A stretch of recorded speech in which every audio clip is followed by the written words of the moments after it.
ஆன்மீக அன்பர்களுக்கு வணக்கம். போன வீடியோவில் கருங்கோழி முட்டையில் எப்படி மை செய்கிறதுன்னு சொல்லி கொடுத்துருந்தோம். அந்த செஞ்ச மைக்கு நம்ம உருவேற்றணுமா இல்லையா? இப்போ என்ன பண்ணணும்னா, அந்த மையை ஒரு டப்பாவில், வெள்ளி டப்பா அல்லது கண்ணாடி சீசாவில் சேகரிச்சுக்கிட்டு கரெக்டாக ராத்திரி 12 மணிக்கு வீட்டில் பூஜை ரூமில் ஒரு வாழை இலையில் பச்சரிசி பரப்பி ஒரு விளக்கேற்றி தேங்காய் பழம் உடைச்சி வச்சு பச்சரிசி பரப்பி அதில் இந்த மையை வச்சு இந்த மைக்கு மல்லிகைப்பூ சாத்தணும். அந்த மை டப்பாவுக்கு சுற்றி மல்லிகைப்பூ சாத்தணும். அந்த விளக்கு கொஞ்சம் மல்லிகைப்பூ போடணும். நம்ம தெய்வங்களுக்கு கொஞ்சம் போட்டுக்கலாம். இப்போ 12 மணிக்கு இந்த பூசையை ஆரம்பிக்கணும். இதை எவ்வளோ உரு கொடுக்குறது அப்படின்னா, இந்த உருவோட பேர் நவ சிவ. நானா வானா சீனா வானா நவ சிவ.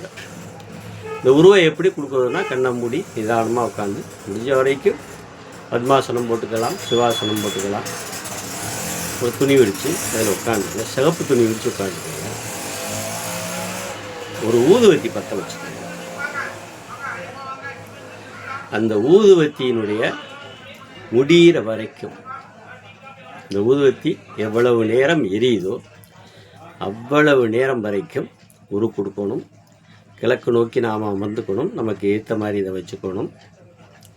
அந்த ஊதுவத்தி அமர்ற வரைக்கும் உரு கொடுத்துக்கிட்டே இருக்கணும். 12 மணிக்கு தான் ஆரம்பிக்கணும். ராத்திரி, பகல் இல்லை, ராத்திரி 12 மணிக்கு ஆரம்பிக்கணும். ஆரம்பித்து அப்போ நம்ம முடிஞ்சவனை இந்த மை உயிர் வெட்டுறதா நாம் நினச்சி சாம்பிராணி புகைச்சி, கப் சாம்பிராணி கூட வாங்கிக்கலாம், புகை காட்டி, சாம்பிராணி புகை காட்டி, சூட தீபம் காட்டி வணங்கிட்டு மையை அப்படியே வச்சுருங்க. காலையில் சூட தீபம் காட்டி எடுங்க. இந்த பச்சரிசியை பெரும்பகுதி நாம் சமைச்சு சாப்பிட்றதுன்ற மீன். அந்த அரிசியை வீட்டில் கொடுத்து அதை சமைச்சு சாப்பிட்டுக்கோங்க. அப்போ இந்த மை உயிர் பெறும்.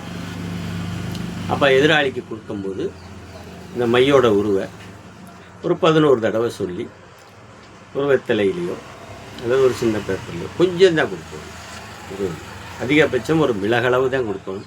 அதை நெத்தியில் வச்சுக்கிட்டு போனோம்னா நாம் நினைக்கிறவங்க வசியமாவாங்க. அவங்களுக்கு இதை சொல்லி கொடுக்கணும். அவங்களுக்கு ஏற்ற மாதிரி போகும்போது இதை வச்சுக்கிட்டு போகும்போது இந்த நவசிவ நவசிவ நவசிவன் 3 வாட்டி சொல்லிட்டு போனாவே போதும். அவங்க நமக்கு வசியமாவாங்க.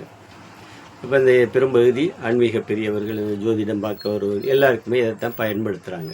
அவங்க பேரை கேட்டு சரி ஏற்ற மாதிரி உட்காருங்க அப்படின்னு சொல்லிட்டு 3 வாட்டி நவ சிவ நவ சிவ நவ சிவ எல்லாரையும் வசியம் பண்ணலாம். சகல அவசியத்துக்கும் இது ஆகும். எல்லா அவசியத்துக்கும் ஆகும். தகராறு பிடிச்ச மனைவி, கணவன் எல்லாத்துக்கும் இதே மையை நம்ம பயன்படுத்திக்கலாம். உரு அடிக்கடி கொடுக்கறது ரொம்ப நல்லது. உரு கூட அருள் கூடும். மை பவர் பெறும். ரொம்ப சக்தி வாய்ந்த மை. சாதாரணமாக நினச்சி செய்யக்கூடாது. சக்தி வாய்ந்த மை. அப்போ இந்த மையை பயன்படுத்துங்க. போன வீடியோவில் மை எப்படி செய்கிறதுன்னு சொல்லி கொடுத்தேன். இந்த வீடியோவில் மை உருவேற்றுறதுக்கு சொல்லி கொடுத்துருக்கேன். சரிதா? உருவேற்றுங்க. நன்றி, வணக்கம்.